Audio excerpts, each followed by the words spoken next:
Welcome to ఏవి Reddy channel. గ్రామీణ తపాలా ఉద్యోగులకు ముఖ్యమైన సమాచారం తెలియజేస్తున్నాను.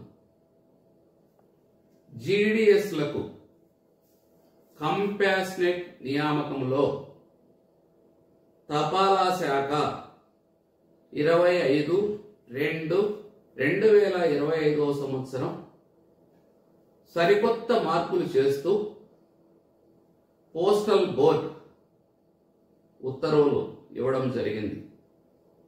ఇందులో ముఖ్యంగా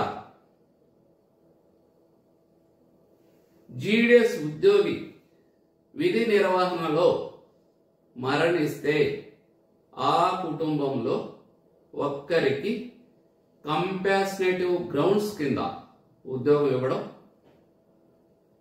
రెండవది, 62 సంవత్సరాల వయసు లోపు ఉండి ఆయన ఉద్యోగం చేయలేని పరిస్థితుల్లో అనారోగ్య కారణాలతో, వైద్య కారణాలతో పని చేయలేని పరిస్థితుల్లో వారి కుటుంబంలో ఒక్కరికి కంపాషనేటివ్ గ్రౌండ్స్ కింద ఉద్యోగం ఇచ్చే విధంగా పోస్టల్ బోర్డ్ సవరణ చేసింది.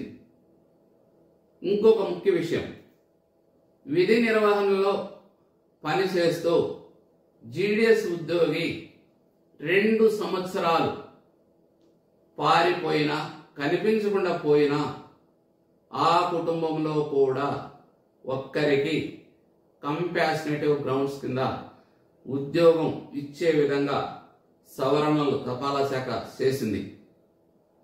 ఇది తపాలా శాఖలో పనిచేసే జీడీఎస్లకు చాలా శుభదాయకము. ఇలాంటి అర్హతలు ఉన్న జీడీఎస్లు చీఫ్ పోస్ట్ మాస్టర్ జనరల్ వారికి దరఖాస్తు చేసుకోవాల్సి ఉంటుంది. పూర్తి వివరాలు పోస్టల్ డైరెక్టరేట్ ఆర్డర్ను కూడా ప్రతి ఒక్కరూ చూసుకోవాల్సిందిగా కోరుతున్నాను. మరిన్ని వివరాల కోసం పోస్టల్ డైరెక్టరేట్ పంపిన ఆర్డర్ కాపీని పరిశీలించగలరు. ఈ వీడియో మీకు నచ్చినట్లయితే లైక్ చేయండి, షేర్ చేయండి. మరిన్ని అప్డేట్స్ కోసం మా ఛానల్ను సబ్స్క్రైబ్ చేయండి.